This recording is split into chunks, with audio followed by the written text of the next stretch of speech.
Hello everyone, I'm Annie Gibbins and you're listening to Memoirs of Successful Women, the podcast where you get to hear candid conversations with fascinating women from around the globe who share aspects of their business and life journey, how they measure their success, and what they have learned along the way.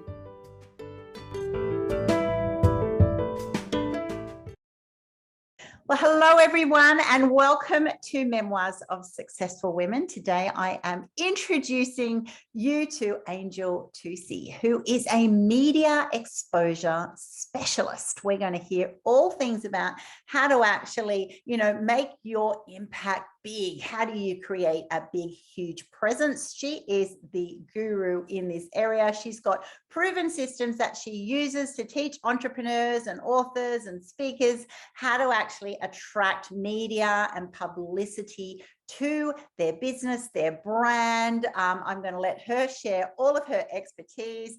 Welcome to my program, Angel. Oh my gosh, I'm so excited to be here, Annie. This has been a long time coming. Thank you so much for the invitation.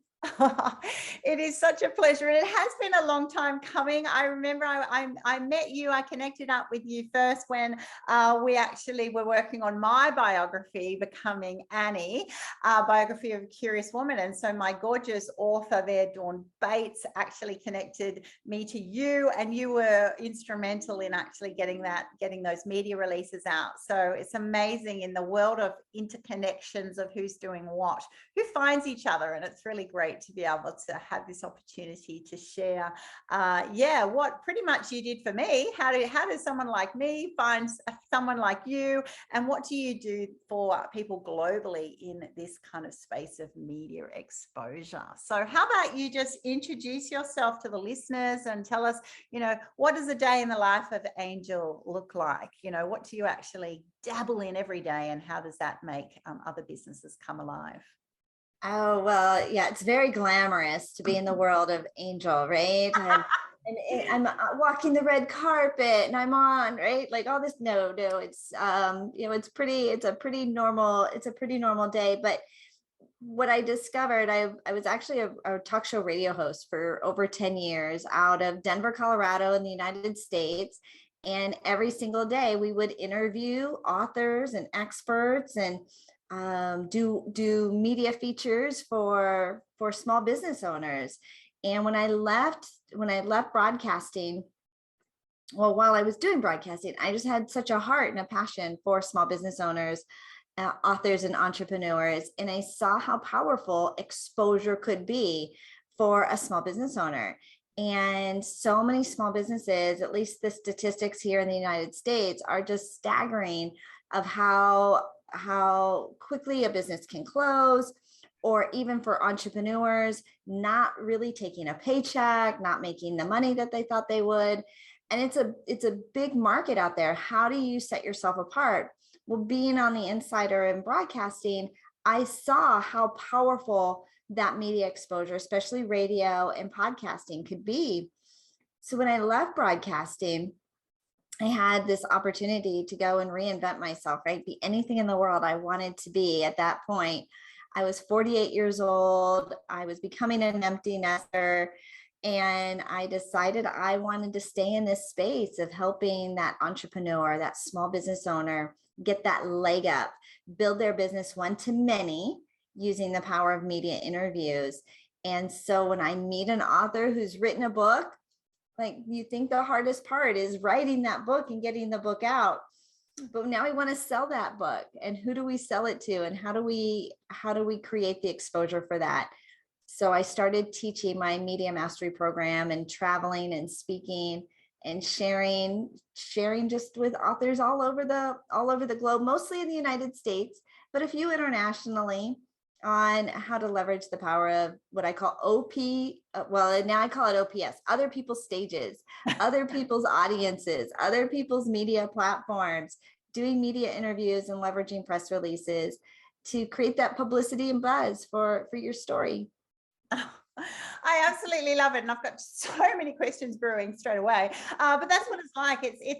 You elevate your brand by association, don't you? You know, actually getting on those platforms, and I've certainly had that benefit by being on global platforms with other women, and particularly in women's summits in my sector. And so by being there and being a part of their networks, then it's a ripple effect of exposure. I'd love to ask you then, from when you were, I know I read, you know, you've done, you know, more than 5,000, probably way more interviews on radio. So you've had this decade of watching other people have this opportunity to shine, right?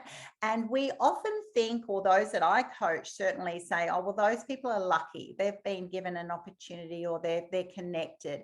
How does the person who, you know, backtrack there, you would have interviewed people who are already in that space, that they've created a book, or they're being on interviewed on a podcast to be able to get that exposure. So they've had a little bit of a journey. When you actually went out on your own, were you immediately thinking there would be people of similar stature, or did you actually have to go back a little bit and think, the average person just starting a business, how do they create that? You know, there's a stepping stone there, right?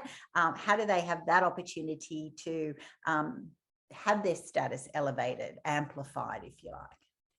Absolutely. And I did have to discover, I had to step back a little bit, because a lot of times when people think about, you know, I'm going to get on television, I'm going to be on radio, I want to sell my stuff, right? I want to sell my products. Well, you can't sell when you're being interviewed as a guest if you haven't paid for the advertising. We're not going to fill your events, right? We're not going to sell your stuff. And so there was a little bit of a disconnect, but I will tell you, you can have as much exposure as your advertising budget will allow.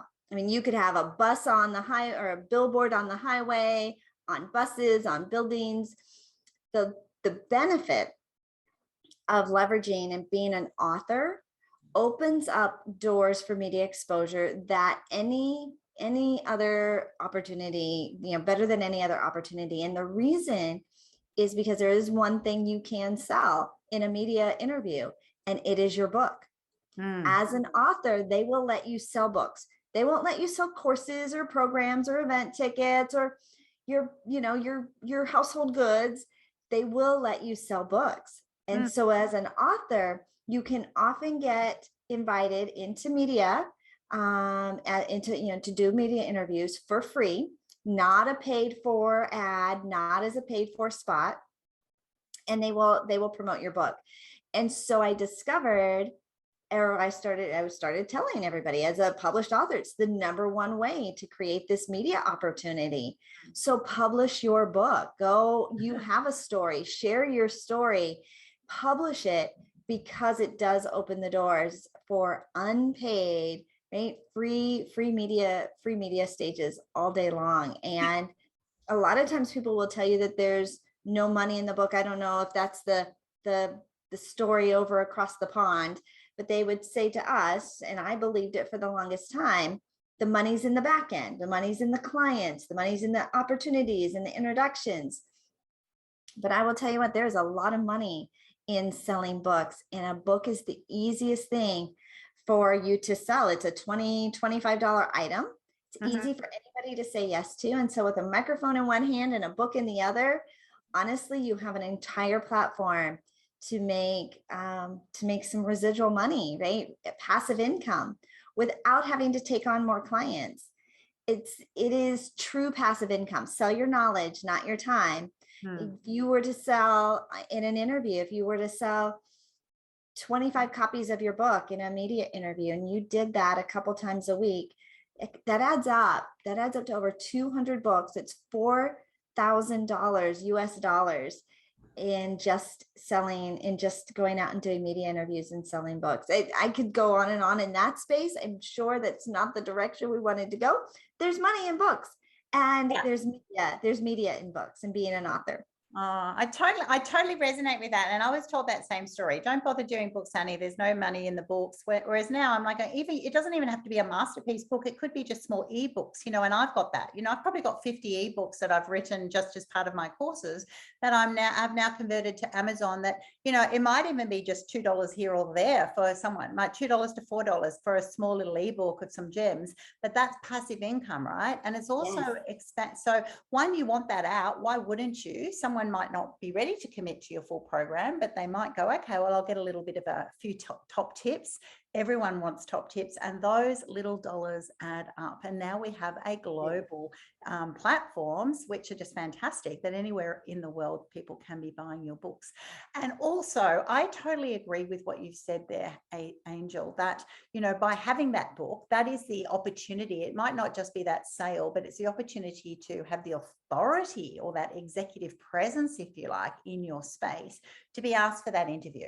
And I'll be introduced as Annie of the author of, this book, or, as a #1 best-selling author. So it's actually allowed you to stamp your authority in that space. And I think that is probably a big area that you're helping people on their journey to say, well, what makes you different? What makes you say, you can say you're the authority, but if your competitor has 10 books, has got their own podcast, they've got this and that, why is that believable? It's more believable if you've got the evidence of your authority. Yes.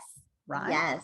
And I was doing some research not too long ago, and 84% of Americans, and remember, I'm over here, but 84% of Americans want to write a book, want to publish a book. Wow. And only 1% are published authors. So so we all have a story. And I would, when I first started traveling and speaking, I would sit in an audience or sit on stage and ask the audience, how many here have published, and you have a handful of hands. How many of you would like to become a published author, have a book inside of you? And almost all the hands would go up. Yeah. But taking that leap, being brave enough to put your story in print and publish it, because Annie, it's very vulnerable. You can't say, I didn't say that.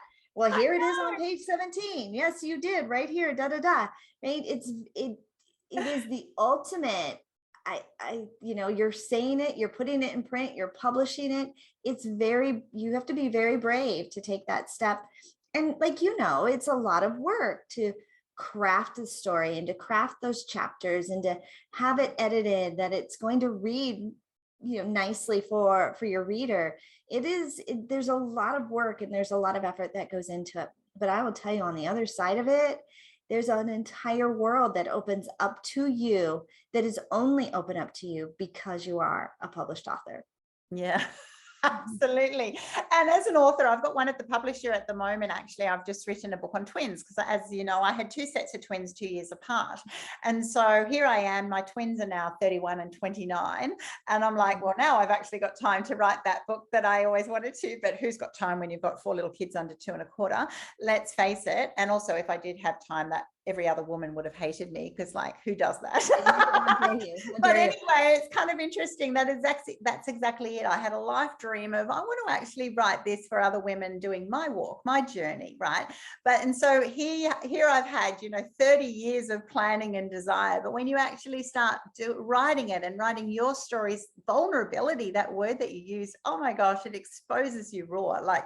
Will they like this story? Have I communicated it? If I write my story, will they say that doesn't happen, or it didn't happen like that for me? All of a sudden exposes your insecurities, writing something that's been your lived experience, but is it how everyone else's lived experience will be different, and how will they receive that? Open yourself up to criticism, all that sort of thing. All of it. Then once you've done all of that, and it's emotional to the max, to actually then have it out and go, well, this is my journey, and I own it, and I live and breathe it. And then suddenly, in 6 months later, I could be the twin expert of the world. Absolutely.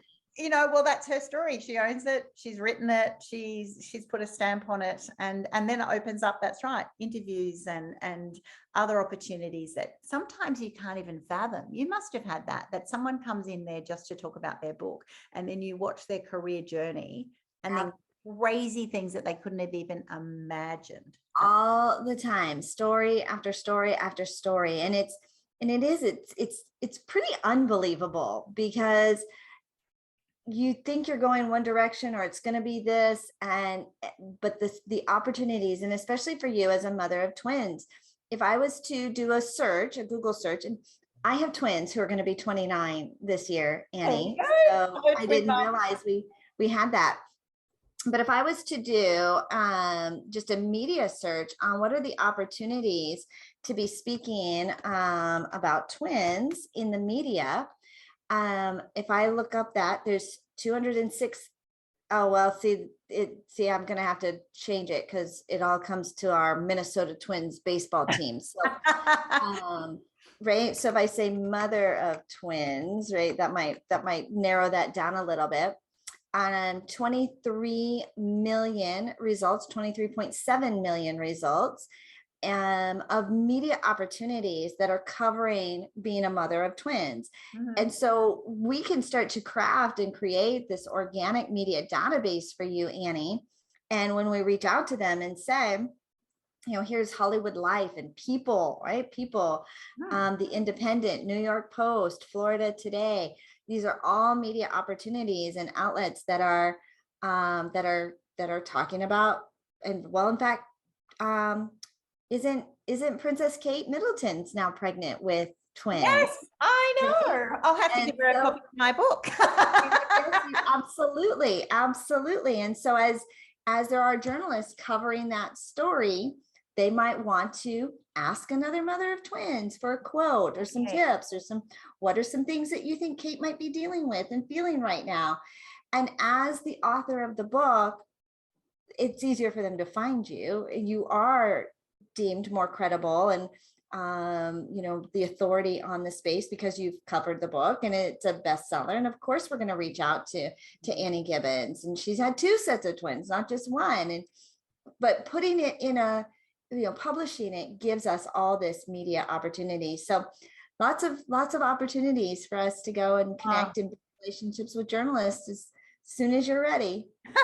I'll be coming your way. Don't you worry, Angel. I've just got a couple more months for it to get through all the hoops, and then it will be on the market. And that's exactly it. After experiencing your services, you can tell that it's not just having that moment. I think once you do it, and you get your book and it's in print, and you go, oh my gosh, I want to share it. There's this moment of 2 minutes of fame, and then it's like, how is it actually being presented in the media? And that's right. So it comes up on Google searches and all the SEO behind that, and all the hashtags, and getting it to those right places, getting it to those key markets, those key influential contacts that you have. You've got the book, you've got the contacts, that they listen to you because of, once again, your reputation, not because of what you're promoting at that time. There's such a whole sort of organism that's actually germinating there that is amazing, and it is so vital to get that exposure. I'd love to ask you a little question then. How did you, I remember reading about you, and you spent about 10 years working for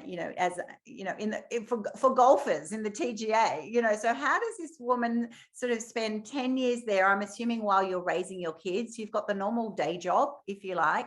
How do you go from there to then becoming this radio queen? I noticed you were, voted your American Business radio show was voted, the most popular at its time. And so how do you go on that journey from a day job to a radio queen to now a media specialist? How did that all happen for the other mums listening in going, interesting journey? It is a very interesting journey. My son, so I have twin daughters, and then my son is 4 years younger, and my son I think he was about 9 months old, and I was given an opportunity to work part-time for the PGA. They just needed somebody to cover kind of the lunch hour, just answering the phones, doing some reception work. And Michael was a very needy little boy, and I just needed a break. And I thought I would love to just have 4 hours, a couple days a week out of the house. And so I said yes to this job working for a golf tournament. And my role just expanded after working there. I ended up working there for 10 years. I became the player liaison. So I booked all the hotel accommodations for all the players and the sponsors and the vendors. We booked thousands of hotel rooms all up and down the highway corridor. And it was a really fun opportunity for me to just grow with my skill set. And I have that administrative background. I'm great, very organized, filing systems, keeping track of things, and fairly personable, right, on the phone and with customer service. And so I developed into a really fun role with the PGA until they closed down. And so that golf tournament was the International in Castle Pines in up until they shut down. And so then I was hired as an admin for a professional speaker, and he just needed some admin work, getting help getting booked for his public speaking. And I started researching and studying how to do that. And I was a very shy, behind the scenes girl, fear of public speaking, the whole thing. But so that it just ended up evolving, where he and I ended up becoming business partners, and I would help him to put together his productions and his presentations. And then I started helping him do his presentations, and we started tag teaming.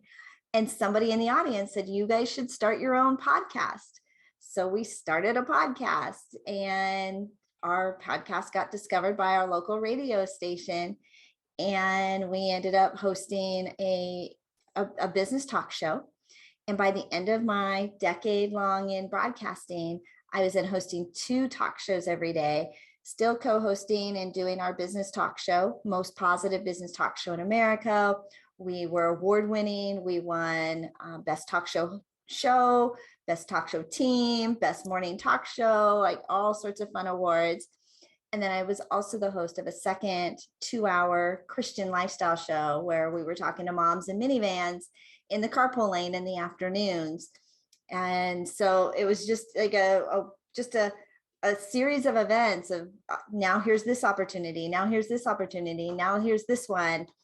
And I just developed into it. And so when I left broadcasting, because they'd made a change in the studio, came in and said, Angel, you're no longer on the air, 5 minutes before I was scheduled to go and do 2 back-to-back shows. So I was in the studio for 4 hours. I decided I was going to go and help entrepreneurs and authors leverage media exposure, because it was so good for business. And Annie, that's when I discovered that I was in the top 1% of my industry.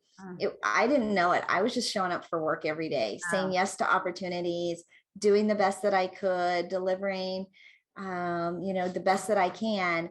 But then I realized there was less than a dozen women across the country who hosted 4 hours of talk radio.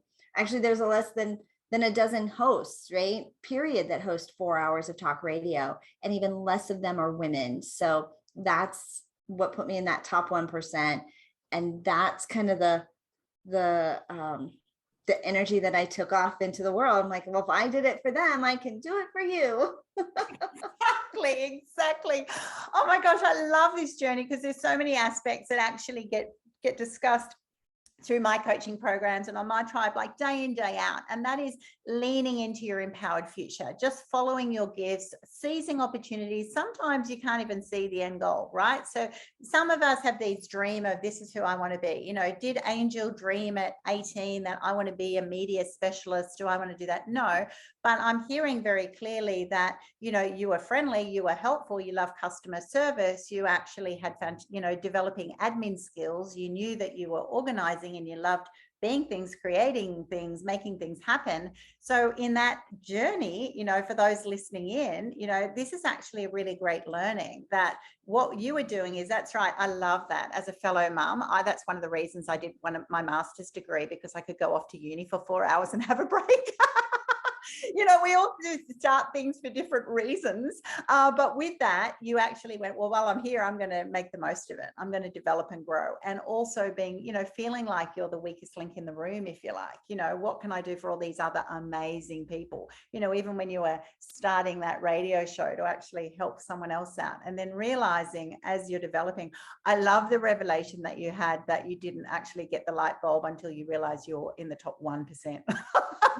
And I had that same sort of revelation of suddenly realizing I was a leader after I'd been doing things for like 15 years, and went, oh my gosh, I think I've got leadership skills. And then everyone else went, oh, you think? Like, it's amazing how some people go and claim this, I am amazing, and then mainly men, and then others actually go, oh my gosh, I had no idea that over this breadth of time and work and efforts and laughter and tears, I actually have now positioned myself that I have all of this availability to just make the most of it and to love my life. So what a incredible journey that you have had. Let's talk about then the people that you serve, the people that you have impacted in, now your joy to be this media queen. Someone comes to you and so they may have done a book, whatever. How have you, give us a couple of scenarios of people that you've actually, you just go, oh my gosh, I've helped them change their life. I've helped them achieve their dreams, to get that branding, to get that exposure, because it's great for your business as a businesswoman, let's face it, but it's actually fantastic. It's just a joy, isn't it, to actually help people have those moments and then be part of their journey. I tell people I have the best job in the world because I get to be the sharer of their good news. So when something good happens, they text me, Angel, I published my book. Angel, my book's a bestseller. Angel, I'm speaking on this event. I got this, right? And so all of that, I get to be the receiving end, because let's put that into a press release. Let's create that announcement, that media news. And so every day I get to hear some of these little behind the scenes. So for example, we had a client who was invited to decorate the White House for the holidays. I mean, how exciting is that? And just this last weekend, Annie, so 2 years ago, I met a woman and her husband, and right at the onset of the pandemic, we lost her husband to a brain tumor. And they were both getting ready to write their books, but then life took a very different turn. She just this last February, just a few months ago, published her book on grief and loss and what it was like to lose Jim and come out of it. She just spoke this last weekend, her first speaking event to a women's empowerment group. There were 200 women in the room.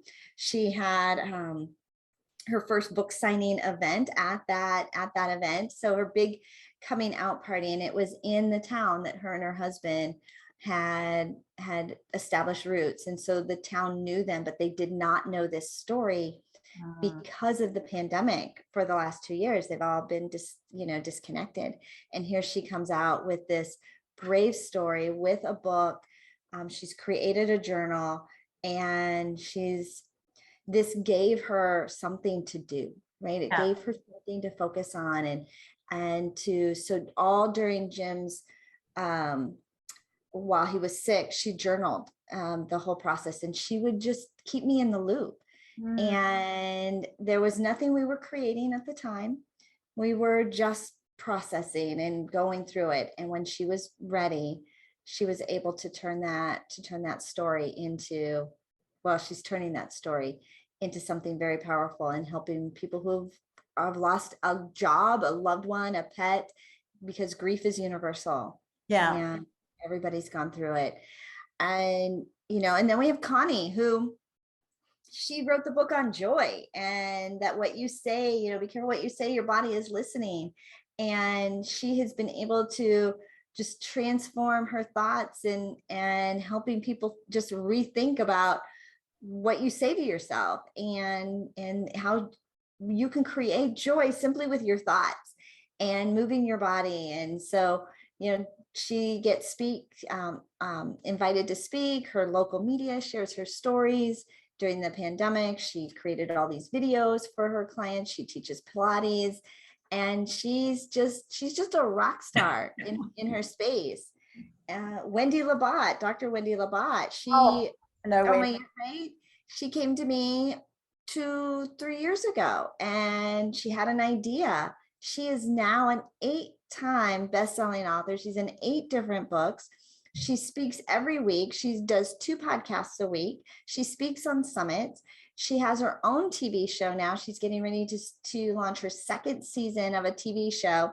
She's up for an award for a podcast that she was on. She's phenomenal. I have the best world. I have the best job. I have the best job in the world. You really do have the best job. And Wendy's been on my podcast here. So those of you listening in, go back and listen in to Wendy's podcast, because that's exactly it. I think she was just doing her first book with you when I interviewed her. So I just suddenly flip back and go, oh my gosh, 18 months ago, 2 years ago. And then suddenly I see that's right. Sometimes it's just the catalyst, right? When you had that first big moment, you just suddenly get, and that's all the scary moment. But once you've done that, the world just opens up, and then opportunity, opportunity, opportunity. And she is an absolute rock star. She's just leaned into, well, where will this take me? It's not scary. The fear goes away once you've actually sort of confronted it and you've dealt with those issues. And then suddenly you become fearless. You just go, oh, okay, well, here's another opportunity and another opportunity. I love what you were saying about that, the lady who journaled through a time of incredible grief, and that journey, that sometimes, that's right, that journal will just be yours, and then sometimes because you did journal that, then you've captured every single raw moment and emotion, and then it can become your blog series, it can become a book, it can become, what you write a course on, you specialize in. Who's to say? It could be all of those, those of us who are in many different platforms of media. You just never know where that's going to come. And I feel that too, is when you've had that experience, that's right, you feel like you're all alone. You feel like you're the only one having this experience. And then suddenly you put it out and go, oh my gosh, you'll get all these people going, oh, thank goodness if someone else relates to me. Thank goodness, I don't feel as alone, because, be a bit like us, the twin mums experience, going, someone who understands what it was like, someone who has, had that moment of a person passing, particularly during COVID, where so many more have tragically had that experience. Absolutely incredible. What have been your biggest learnings then, Angel, as becoming this amazing entrepreneur? You've had a huge growth trajectory. What has been the biggest challenges for you? What have you had to really lean in and believe for yourself is truly possible? Oh, that's a great question, Annie. I think, like, even though you have all the accolades and all the check boxes, like, I'm just me, right? And I think realizing that just the thing that I love to do, and so I use this phrase a lot of times, that what you think is ordinary is magic to other people. And so for me, I think what I do is ordinary. I remember thinking that, well, do people need to learn how to get on, do media interviews? I mean, you just talk, right? You just do. But our gifts, because they come so naturally to us, we forget how valuable they are to other people and to the world. So number one, just remembering that, this people want to know this. Yes. And so write it down, journal it, record the video, put it together into a course, teach it to other people. They want to know this. And I forget that.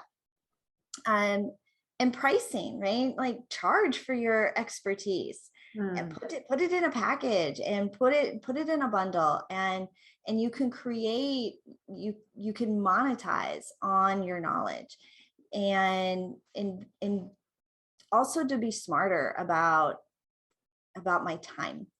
It's really easy for me to just work because I love it.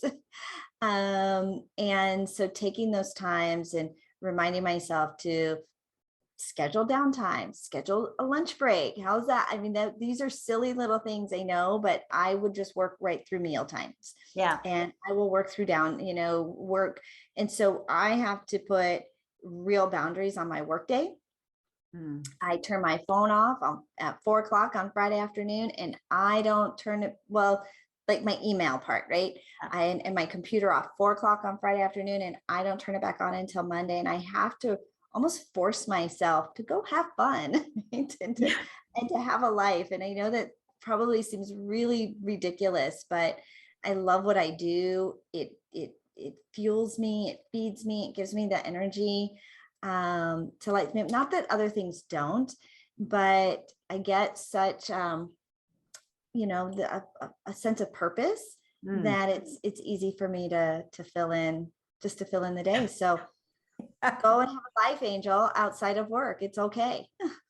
Oh, I thank you so much for sharing that reality, because I think a lot of entrepreneurs listening in will go, yeah, that's me. I certainly put my hand up and go, because you love what you're doing. You're purpose driven, you're heart led. You just absolutely go, I can't believe I get paid for this job, because I do love it. And therefore you're at the risk then of doing it 24/7, but that's what the balance is about. When you've then got other things, it's like, yeah, you get such a joy and such a buzz. It's easy to get lost in it, but also it's about making intentional choices to say, no, I need to see my family. I need to have date nights. I need to see my friends. I need to stay healthy physically. It can be a big challenge, actually, the other part of the balance against with what you're actually doing for the day job, which you do get when you're the 9-to-5 job. You get that separation, whereas your work is always there. You've always got people texting you, sharing their great news, sharing the new opportunity,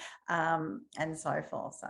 So you've now written 15 books in your journey. Oh my gosh. Now, why is that so important? Is that another thing of you staying at, in that top niche in your industry, that, more books, more presence, or is it that you've actually just got more topics to write about? You're like, I didn't believe I had to write a book on this or this or this.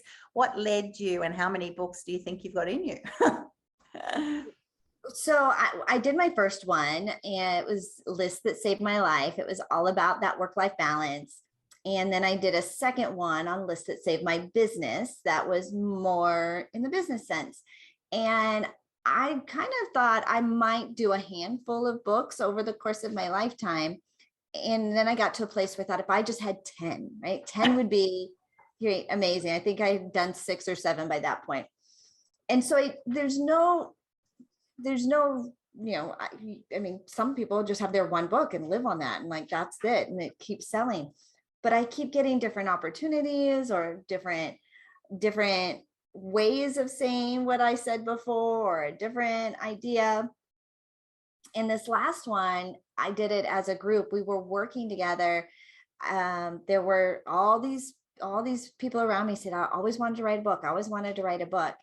And so during 2020, we came together with 12 different, it happened to all be women, 12 authors who had all wanted to write a book, and said, we're going to do it all together at the same time. And so we, like, all the milestones we hit all together.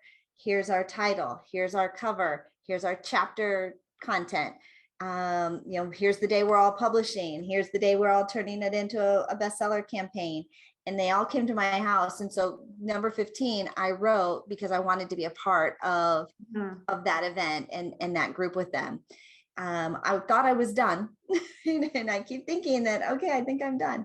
But it was just too much fun to do that. And, we felt like it was a Guinness Book of World Records monument, right? 12 different authors all writing their own books, not just a chapter in a book, but they each had their own separate book. Everything from, and Wendy was one of them. She wrote her second book as part of that. Connie wrote her second book as part of it. I wrote my 15th book as part of it.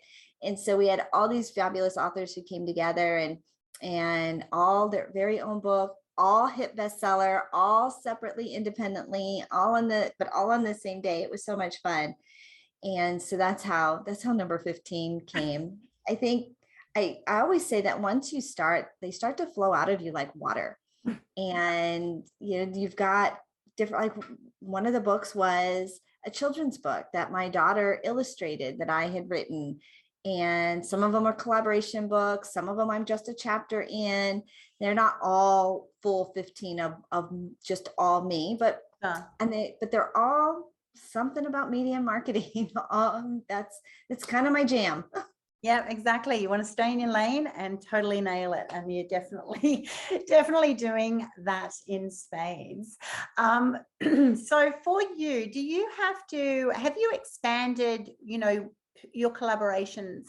I'm all into women collaborating globally to actually see where we can actually, build our businesses in ways that really bring out the strength of different partners. And what I'm meaning by that is your media, you get people, their word out, their press releases, you help them make books, but I'm assuming you must need to be working with publishers, editors, different branding specialists, or do you actually say, no, that is Angel and I do all of that now and I have my own team? How do you approach that? Do you actually make yourself bigger so that you can provide all the aspects, or do you actually collaborate with others and go, you need to see this person and we all work together?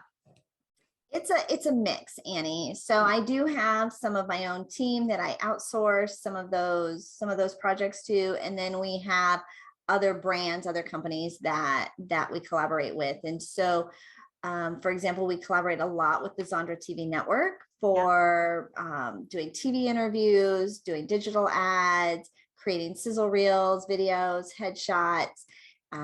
We have a team that we promote or use for cover designs and graphic design. I'm not a graphic designer. I can take a template and change a color. Like it's my biggest thing. We made this new thing and I'm like, this is how good my graphic design is. I can put words on a color, on a template. I was showing that to somebody today and she's like, Angel, she said, can I actually design something? I'm like, yeah, this was just me as a test product. And that's my fabulous design, words on a color template. So we have a little bit of both. So it takes a village. Yeah. And you start to discover, and I call it upstream, downstream. Like you create problems for your clients that they need. So I have somebody that I can recommend for publishing, for editing, for design, for automation and building all that. And then we are the answer. We have downstream who bring us clients. So anybody who publishes books, creates courses, is a speaker, right? Do speaker training, all of their clients need media exposure. And so I'm upstream for them. And so we all have our upstream, downstream. We all serve the same client, but we do very different things. So it's very easy to collaborate together because like you said, I stay in my lane. Right? I don't want to pretend to be good at something I'm not. This is enough for me. You're doing it so well. I love that. I absolutely love that and respect that. And therefore, that's why you're on this show. What do you say to people who go, I'm sort of still at that phase of, should I just do it myself? What is the difference? How about we speak that out to those listening in and go, the difference when you self-publish or when you try and do your own media. I have a client who recently, wrote a book and she went, I don't know if I want to pay that, that fee. Maybe I'll do it myself. And she chose to do that. And I was disappointed in that because it's such great value to be able to go to the professionals. They're there for a reason. So how about you tell the listeners, fair enough, we all make our own decisions and often based on budget or also just a lot of the times because we've wasted money in the past and we're now more nervous and finding it more challenging to part with. What is the difference of someone who chooses to just go, okay, I'll learn on the way, but this is their big moment. This is their book. This is their blood, sweat and tears. This is their baby they're giving out to the world, to going to someone like you who can take that pain away for them. Well, and like you said, we all have our thing, right? That, I could cut my own hair, right? But I don't. I mean, these are just certain things you want a professional's touch.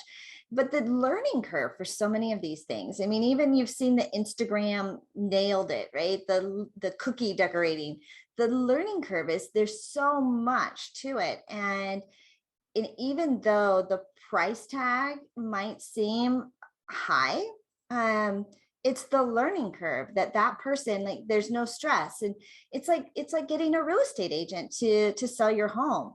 And, they are going to take a significant dollar amount, even though the percentage is, but if something goes wrong, you definitely want a professional there on the other side to walk you through that and to know what they're doing.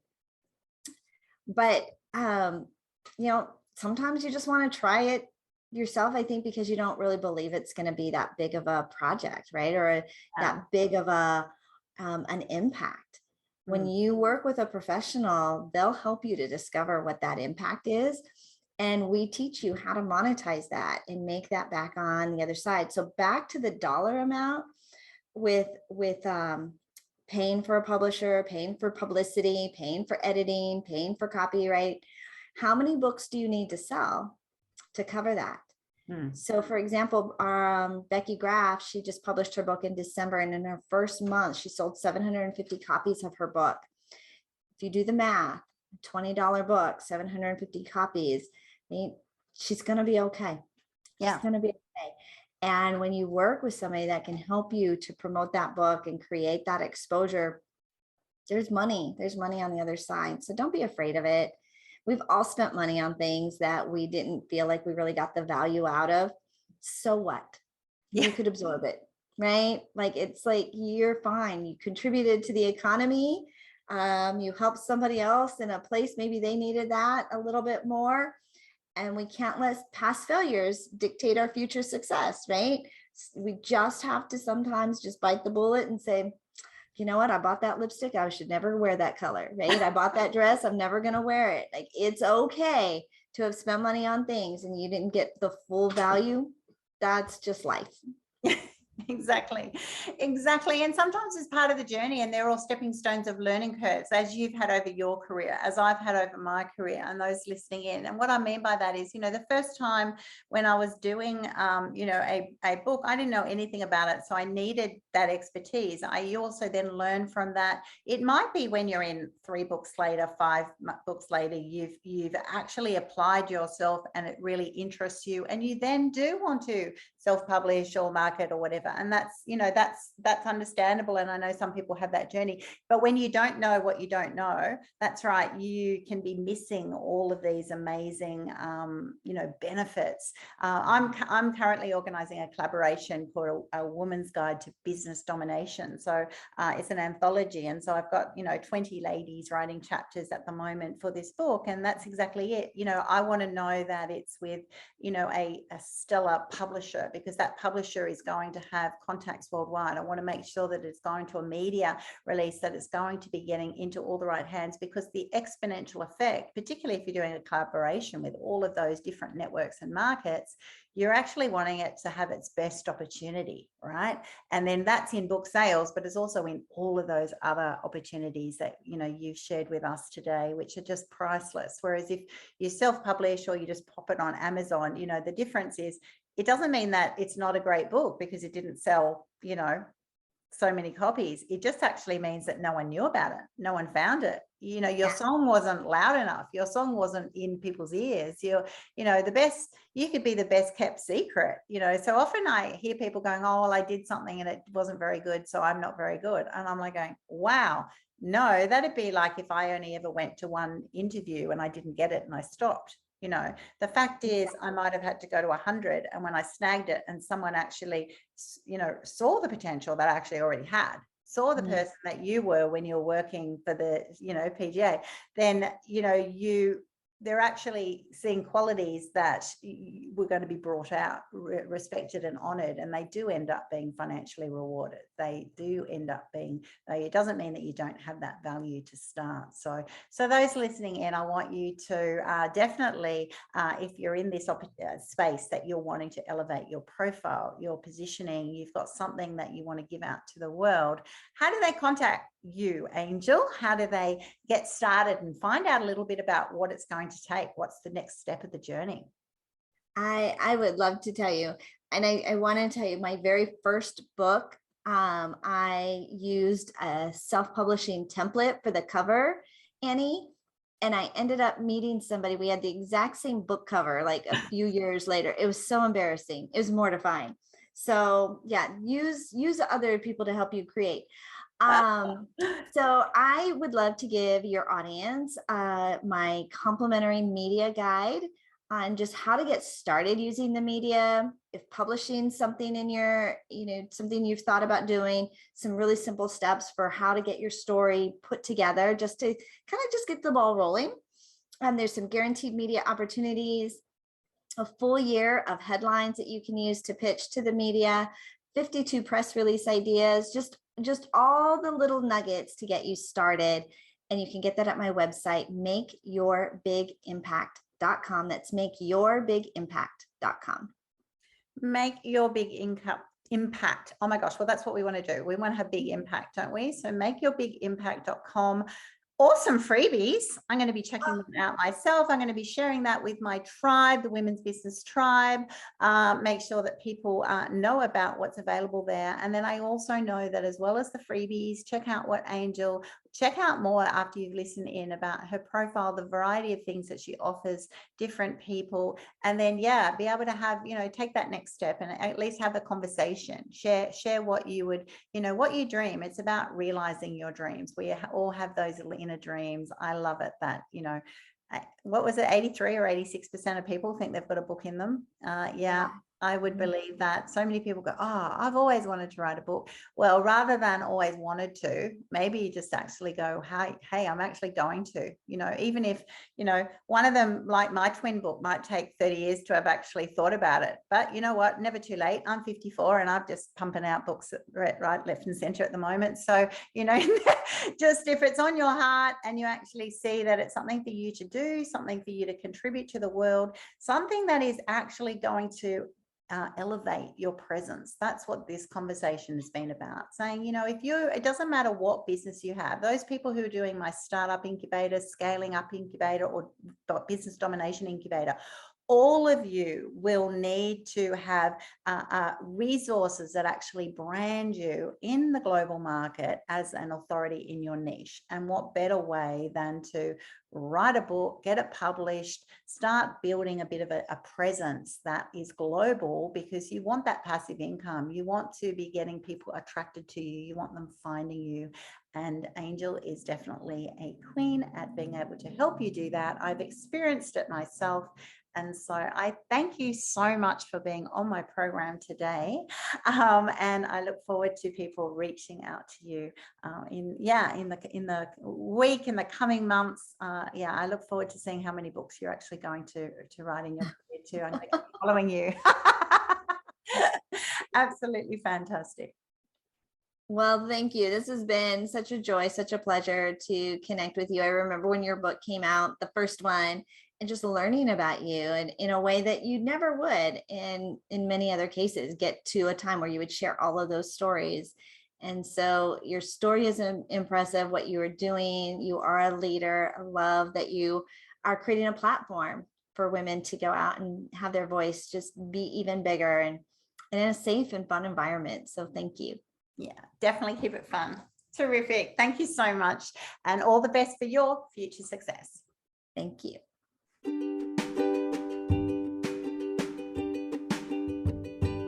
Thanks so much for listening to this episode of Memoirs of Successful Women.